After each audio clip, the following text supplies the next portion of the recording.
Assalamualaikum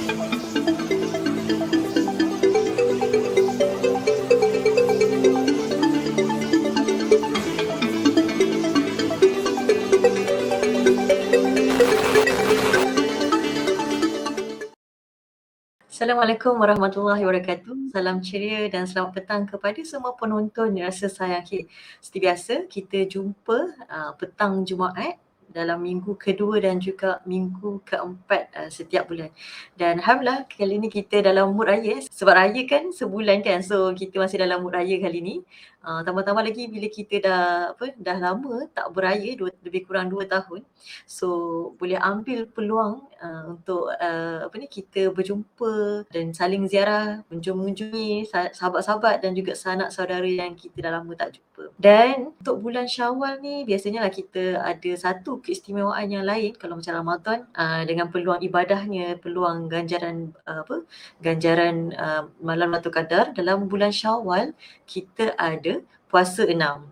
Kalau kita puasa 6 hari dalam bulan Syawal ni, dalam masuk sebuah hadis, ganjaran dia menyamai dengan puasa sepanjang tahun. So ada banyak lagi hari dalam bulan Syawal ni untuk kita ambil ganjaran besar ni untuk puasa selama 6 hari. Okey, insyaAllah hari ni topik kita adalah topik yang menarik dan penting, iaitu duit duit.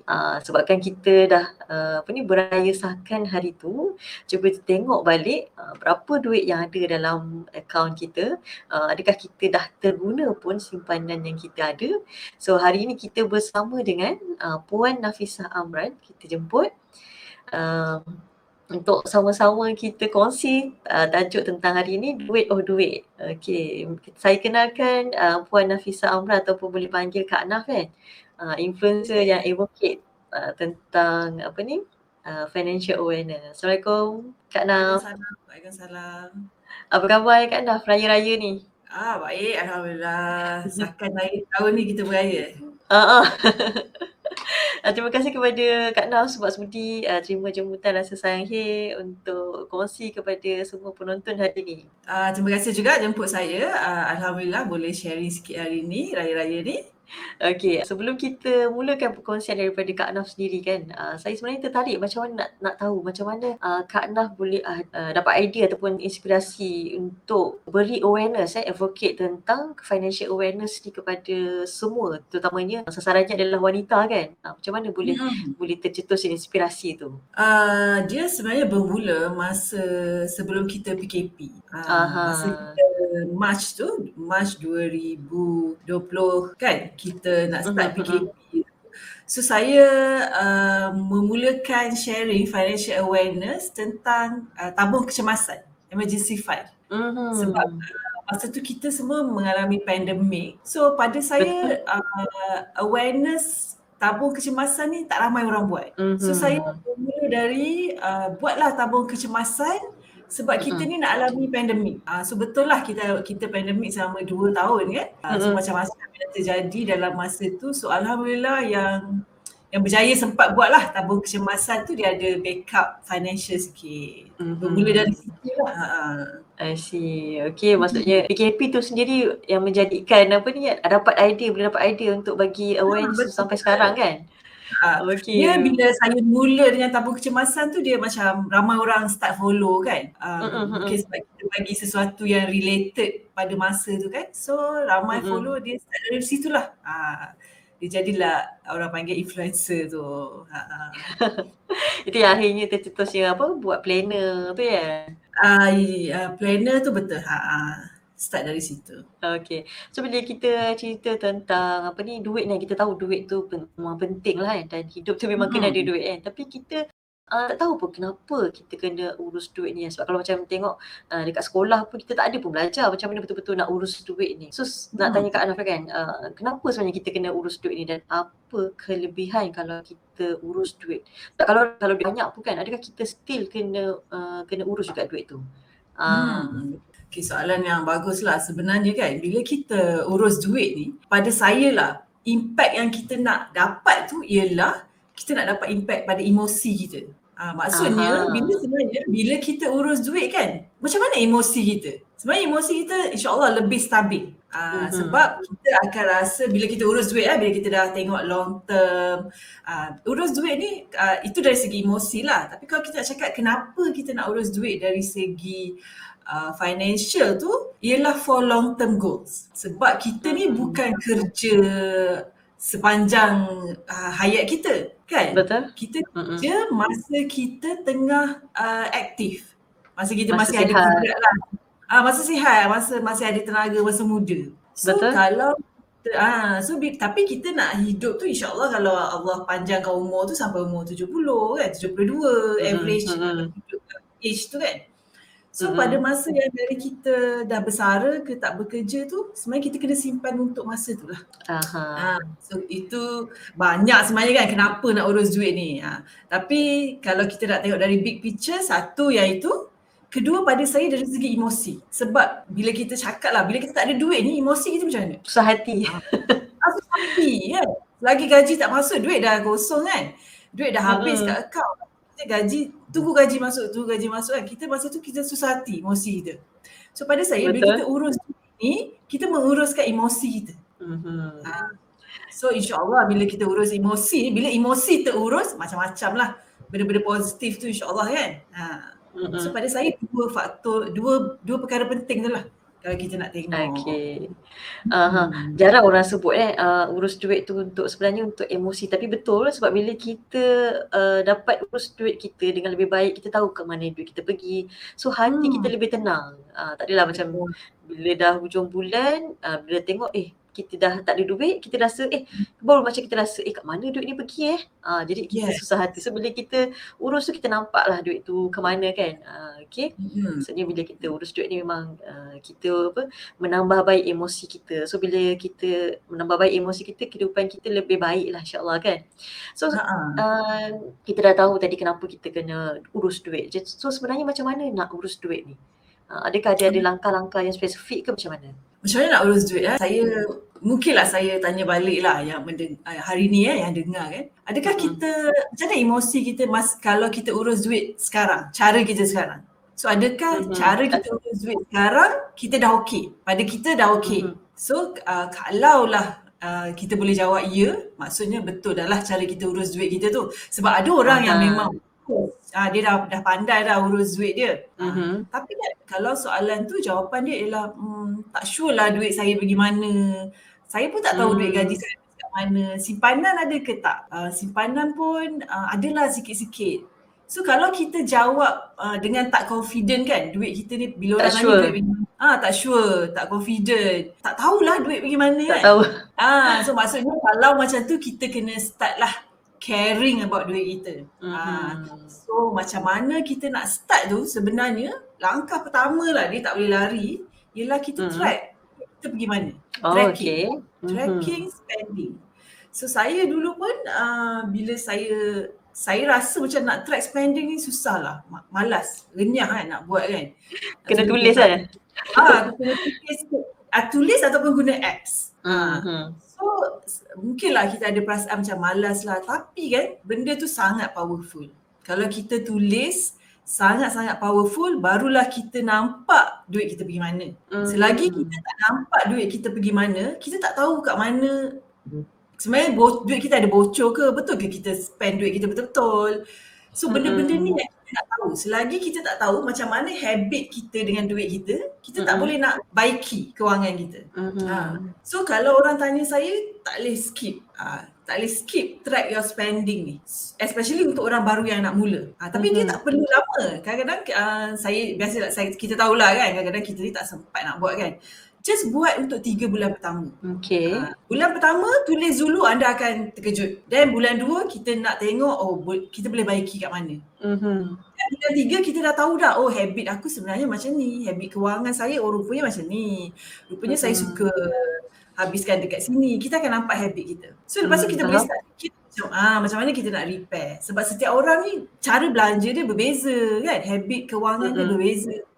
So macam mana dia melibatkan lifestyle jugalah kan. Lifestyle kita berbeza. So cara yang paling accurate kan, sebab kalau orang tanya Kak Naf, macam mana saya nak repair kewangan saya memang tak boleh jawab selagi you pun tak nampak lifestyle kewangan you macam mana. Betul. So kena cuba, kena buat. Macam mana pun kita kena tulis. Mana habis duit kita ni? So soalan tadi, dia tak habis, kita tak jawab lagi soalan tadi. So soalan tadi macam mana kita nak uruskan duit kita. Once kita dah tahu habit kita pegang duit tu macam mana, then we need to repair apa yang kita boleh repair lah. Saya panggil edit cash flow. So kita boleh edit cash flow. Soalan ni pun panjang, sebab tu bila soalan ni saya tak dapat jawab seorang-seorang, saya keluarkan planner. Saya keluarkan budget planner supaya semua orang bolehlah tulis dekat planner. Saya tunjuk boleh planner saya? Boleh. Saya blue background. Okay. Nampak? So dia money matters. So dia planner yang monthly. So every month dapat duit gaji, kita dah tulis lah kita nak belanja untuk apa. Ini kita panggil budgeting. Orang putih panggil kita budgeting. Budget dulu lah ya. Maksud kita budget dulu sebelum masa kita dapat duit tu, ataupun sebelum kita dapat duit, kita tahu kita nak belanja kat mana. Kadang-kadang orang kata saya dah tahu dah saya nak bayar apa. Tapi sebenarnya setiap bulan berubah begitu. Ada berubah, dan sebenarnya bila kita tulis, dia berkait dengan emosi kita tadi. Benda visual kita nampak kan, bila kita tulis, okey yang ni dah bayar, emosi dah stabil dah. Okey, bil semua dah bayar, rumah sewa, loan rumah semua dah bayar, tik. Itu pun dah bagi kita satu impact yang powerful. Dia rasa puas lah sebab dah bayar tu kan. Yes, kita dah rasa puas, dah bayar, dah rasa macam okey dah fulfill dah tanggungjawab. Bayar kan, bayar taska anak, bayar sekolah anak, benda-benda macam tu. Yang paling bagus sebenarnya, bila kita buat budgeting tu, kita akan kira berapa jumlah yang cukup untuk kita punya savings. Savings ni powerful. Bila kita dah stick saving tu kan, kita dah transfer, dah tulis, okey dah berjaya saving. Yang tu pada saya cukup powerful. Impact kat emosi kita. Sebab semua orang selalu masalah dia ialah saya tak cukup save. Maybe kita bukan save, kita tak nampak betul ke kita save ni. So bila kita letak dalam planner, bila kita tulis, buat dalam Excel ke, so kita dah clarify, saya dah bulan ni saya dah transfer duit untuk saving. So kat situ pun kita dah rasa seronok, emosi pun dah rasa macam okey, apa-apa jadi ada saving. Macam itulah kot nak jawab dia. Secara ringkas kan. Okay.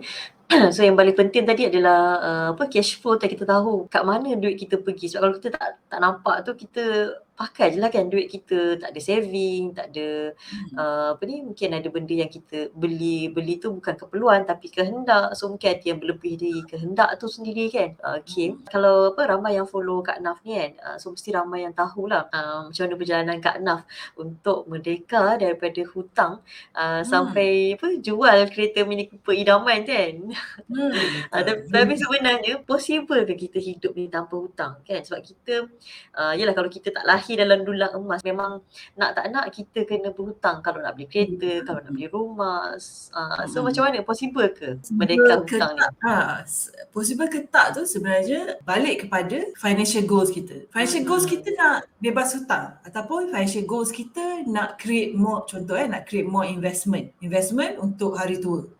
So ada orang yang dia bergaji besar. Ada orang yang dia memang banyak income dia, tapi dia kata banyak juga keluar dia.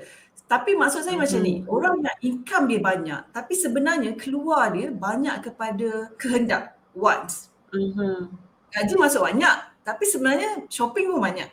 So orang-orang macam ni, kalau dia realise hutang dia, maksudnya dia realise yang dia boleh settlekan hutang dia lebih awal menggunakan duit-duit yang dia shopping tu, pada saya dia possible. Sebab kan nonton kita di tahap kewangan yang macam mana kan. Tapi mungkin ada orang yang dia maksudnya makan gaji yang tetap kan. So dah cukup kewangan sebulan. So pada saya, kita mungkin tak perlu nak fokus pada merdeka hutang tu. Okay, maksudnya loan rumah bayar macam biasa, loan kereta bayar macam biasa. Tapi kita maximize kan investment kita.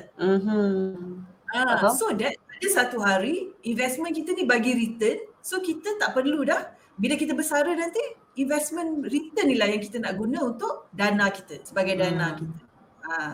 So berbalik kepada kekuatan kewangan seseorang tu.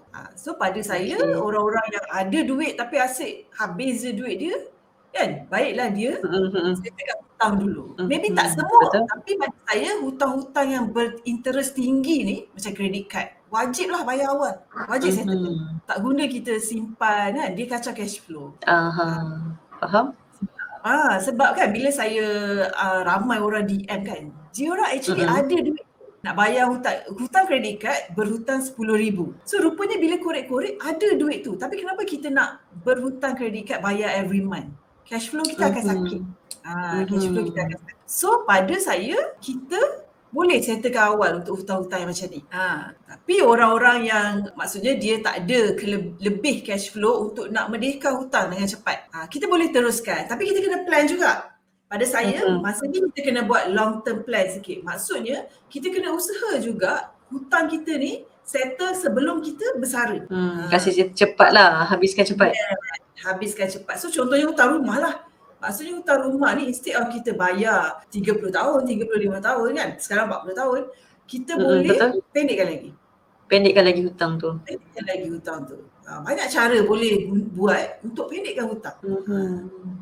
Sebab kalau kita tak realise kan, kadang benda tu just bayar extra 100 sebulan, extra 200 sebulan kan. 200 sebulan kejap je habis kan. So instead of kita shopping tadi, maksud saya, kalau kita punya mindset ialah memang nak settlekan hutang awal, instead of kita shopping 200 tu, kita bayarlah hutang rumah extra. So kita dapat pendekkan masa tu lah kan. Yeah. Okay, sebenarnya itu ialah soalan yang kira terakhir lah. Mungkin Kak Naf nak sharing ataupun ada perkongsian lain untuk ni? Itulah, saya pun tak sangka. Saya sebenarnya tak sangka lah saya orang panggil influencer kewangan kan. Sebab saya cuma share je cara saya buat. Kebetulan masa sebelum PKP tu saya dah start membayar hutang-hutang saya yang banyak. Okay, saya dan husband lah together due to lifestyle. Okay, memang tak dinafikan lah mungkin kita orang ni income lebih sikit daripada kan. Cuma bila kita kata income lebih sikit ni, usually kita pun upgrade lifestyle. So tu ada Mini Cooper kan, kita upgrade lifestyle setanding dengan income naik tu kan. So bila saya buat, kita panggil macam total makeover kewangan kan, total makeover kewangan kita, dan kita tahu sebenarnya apa yang kita nak. Okay. Contohlah, saya bagi contoh kita sebenarnya suka nak bawa anak-anak travel. Okay. Suka nak bawa anak-anak travel sebab kita nak bagi diorang experience, things like that kan. So, apa yang bila kita dah realise itu, saya panggil things that matter. Things that matter to us. So, apa yang kita boleh buang benda yang tak penting kat kita. Untuk benda yang lebih penting lah. Yes, benda yang penting pada kita. Sebab setiap orang ni benda yang penting tu berbeza. Betul. So, dalam kes Mini Cooper tu, kita orang jual Mini Cooper tu because untuk funding education fund. Saya selalu kata education anak-anak saya ni first kali, top. Saya kerja untuk education anak-anak. Sebab saya hantar anak sekolah private Islamic. So bulanan tu tinggi sikit lah. So saya kata, saya selalu cakap kerja kan, dulu kita kerja kuat-kuat kan. Sebab saya nak education anak. Tapi macam mana kita realisekan dalam kewangan kita. So saya kata betul juga. So saya let go kereta sebab saya rasa macam tak apa. For now kita funding dulu education anak. Sebab anak saya 4 orang kan. Jadi maksud saya macam tu. Itu contoh untuk saya. So sebenarnya apa yang kita nak? Kan kita kata kita kerja kuat-kuat. Apa sebenarnya kita punya goal? Dan macam mana kita terjemahkan goal kita tu dalam cash flow kita? Adakah selari? So contohnya ada orang yang dia suka sedekah, saya tahu. Kan? Dia suka sedekah. So bagaimana dalam cash flow dia ada portion untuk sedekah tu? Ada ke tak? Contohlah kan. Right. Lepas tu saya banyak kadang pasal kewangan ni banyak saya nak sampaikan. Kalau boleh kita nak bagi awareness. Saya nak bagi awareness. Tapi setiap orang kena ambil dan dia jadi guideline sahaja. Ambil dan guna mengikut kewangan dan situasi keluarga masing-masing. Sebab semua orang ni berbeza. Kita tak boleh nak pukul rata sama setiap orang kan. Jadi so jadi itu yang saya keluarkan planner saya. Boleh tengoklah planner saya tu actually guide sahaja. So saya dah ada buat video semua macam mana nak guna. Sebab ramai orang tanya, Kak Naf macam mana nak urus kewangan gaji bulan-bulan kan. Kena buat sendiri. Dia kena buat sendiri. Once you ambil pen, you tulis, ambil pen dan start menulis, kewangan dalam buku ke, dalam Excel ke, tak kisah, then your awareness dah 100% meningkat. Baru kita nampak. Yes. Baru kita nampak. Bila kita tulis ni kan, kita berfikir. Tulis je Betul. hutang, contoh kita tulis hutang personal loan. Alah, tak best lah personal loan ni. Kenapalah aku buat dulu. Macam tu kan. Dah start berfikir dah masa tu. So kita pun dah kata, okay lah, tak nak lah ambil personal loan lepas-lepas ni macam mana pun. So, kita nak ambil personal loan. So kita pun build up saving kita. So pada saya, powerfulnya bila kita start tulis ni, kita akan ambil tindakan untuk diri kita sendiri. Betul. Okay. Okay, Alhamdulillah kita dah nak sampai penghujungnya. Mungkin Kak Naf boleh kongsikan apa harapan Kak Naf kepada semua wanita dan juga penonton rasa sayang K. Mostly lah kita wanita ni, isteri usually menteri kewangan lah. Kalau bukan menteri kewangan pun, at least yang beli belanja dapur. Betul kan? Betul kan? Jadi yang tengok baju sekolah anak-anak, yang beli baju sekolah anak-anak, yang bayar yuran tu usually kita. So pada saya, kita kena ambil tahu. Kena ambil tahu kewangan keluarga. So kalau boleh, duduklah dengan husband, spouse kita, bincang. Bincang hala tuju, bincang macam-macam bincang lah kan. Kalau boleh kita janganlah macam ambil seorang kiri, seorang kanan kan. Pada saya bila kita bincang ni, bila kita buat together kewangan keluarga ni, impact dia pun lagi besar, lagi bagus. Sebab kita sama-sama tengok kan. Betul, sama-sama tengok, sama-sama buat. Saya rasa itulah kot kalau untuk wanita kan. Okay, Alhamdulillah. Terima kasih kepada Kak Naf yang telah banyak berkongsikan tips-tips urus duit. So sebenarnya sangat penting lah untuk kita mulakan daripada sekarang, kesedaran untuk kita mulakan perjalanan kita urus duit ni. Walaupun kita tahu kebahagiaan tu tidak dapat dibeli dengan duit, tapi segala-galanya memerlukan duit. Jika kalau macam sebelum ni kita tak ada simpanan, so mungkin daripada menonton rasa sayang ni, kita macam tersedar, kita selama ni kita tak ada simpanan emergency pun. Dan menarik ni kalau kita tengok dekat dalam IG Puan Nafisah ni, ada banyak tips yang kita boleh dapat kan. Ada tentang macam mana nak urus duit, macam mana nak buat investment. Dan antara perkara lain yang saya suka dalam IG Kak Naf ni adalah meraihkan kepelbagaian orang untuk dia mengurus duit. Sebab kita tahu setiap orang tu dia berbeza-beza kan. So kondisi kewangan kita pun tak sama, dan juga macam Kak Naf sebut tadi, kita punya things yang matter tu. Yang tu dia berbeza. So kita follow yang kita punya. So insyaAllah macam tadi Kak Naf sebut, bila kita urus duit ni, emosi kita akan lebih baik. So urus duit, hati tenang. Okay, terima kasih kepada semua penonton rasa sayang. Terima kasih sekali lagi kepada Kak Naf untuk perkongsian ni. Assalamualaikum warahmatullahi wabarakatuh. Rasa sayang, sebarkan sayang. Media Wanita Ikram.